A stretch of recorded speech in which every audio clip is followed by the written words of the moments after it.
খালি দাড়ি টুপি রেখলেই ভাই আপনি আলেম হয়ে যাবেন? শুনুন, জামাতে ইসলাম সর্বপ্রথম বলবো, ওনারা জামাতের পরের নামটা বাংলাদেশ জামাত লেখক, ইসলামটা বাদ দিতে হবে ওনাদের। ইসলামের ধোঁয়াই দিয়ে ওনারা ইসলামের ধোঁয়া তোলে সাধারণ মানুষকে বিভ্রান্ত করছে। ওনারা এই দেশে স্বাধীনতার সার্বভৌমত্ব এখনো বিশ্বাস করে না। আমি লিখে দিতে পারি আপনাকে। এদেশে 30 লক্ষ মানুষ শহীদ হয়েছে, 3 লক্ষ মা বোনদের ইজ্জত লুটেছে এই জামাতের নেতৃত্বে। যারা ইয়াং জেনারেশন জামাতের চরিত্র এখনো জানে না। ওদের চরিত্র যদি ইয়াং জেনারেশন জানতো তাহলে ভোটের ব্যবধান হতো না, এত হতো। অবশ্যই ইয়াং জেনারেশন এখন ওদের ইতিহাস পড়ে না, ওদের ইতিহাস জানতে হবে। স্বাধীনতা যুদ্ধ আমি দেখেছি, আমি শহীদ পরিবারের সন্তান। আমার 2 ভাই মুক্তিযোদ্ধা, আপন ভাই। আমার চাচা শহীদ, 2 চাচা শহীদ আমার এই যুদ্ধ করতে গিয়ে প্রাণ হারিয়েছে। আমি শহীদ পরিবারের সন্তান, আমি জানি যে ওরা কী করেছে।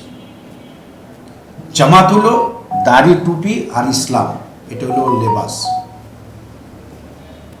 ওরা মদিনার ইসলামকে বিশ্বাস করে না, ওরা মৌদুদিবাদী ইসলামকে বিশ্বাস করে। এগুলি আমাদের মানুষের মধ্যে জাগ্রত করতে হবে, জানাতে হবে ওরা কি চায়।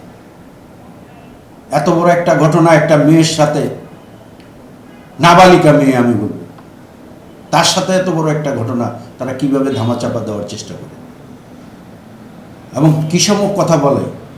ওনাদের শুধু এরকম একটা না, অনেক জামাতের নেতাই তো এর মধ্যে ইতিমধ্যে ধরা পড়েছে। হয়তো এটা এমপি দেখে বেশি প্রচার হয়েছে, বাকিগুলো বিভিন্ন মিডিয়ায় আসছে। তা আমি বলবো ওদের চরিত্রহীন, ওদের চরিত্র এখনো বদলায়নি।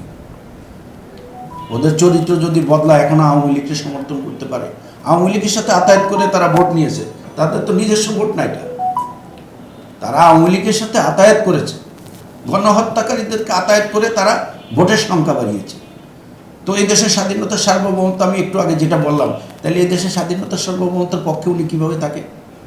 যেখানে এতগুলি ছাত্রছাত্রী, এতগুলি নেতাকর্মী, বিএনপির বিভিন্ন শরিক দলের আহত নিহত হলো, গুম হলো, খুন হলো, তাহলে তো ওরা স্বাধীনতার পক্ষে কীভাবে হলো বল? আমাকে উত্তর দেন আপনারা।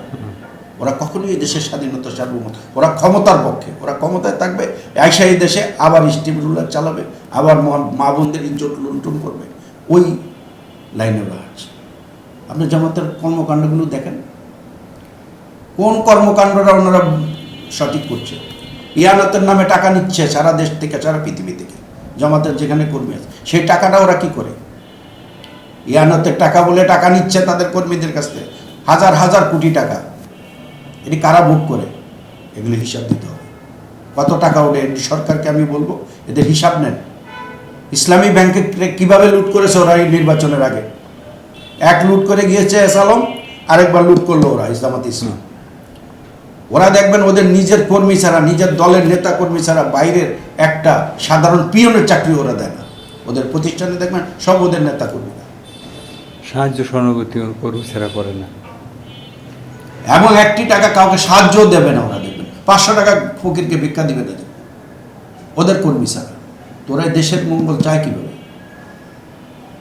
এদেশের এগুলো জনগণকে জানাইতে হবে, জনগণ জানা দরকার যে জামাত এদেশে কী চায়। এখনও তারা আওয়ামী লীগের সাথে আতায়াতের মাধ্যমে এদেশে একটি ষড়যন্ত্র করছে। আমি মনে করি সরকারের প্রতিটি স্তরের প্রশাসনকে লাগিয়ে দেওয়া উচিত জামাতের কোন নেতার কার সাথে যোগাযোগ আছে, কোথা থেকে এই টাকা কোত্থেকে আসে, নির্বাচনের পূর্বে এত টাকা কোথায় পেয়েছে? আওয়ামী লীগ থেকে নিয়েছে ওরা। এদেরকে বিচারের আওতায় আনতে হবে। আর দেখেন এই যে শফিকুর রহমান সাহেব, আমি তো ওনাকে খুব ভদ্র লোক মনে করতাম। উনি নিজেও আলেমও না, মাওলানাও না, হাফেজও না, মাওলানাও না।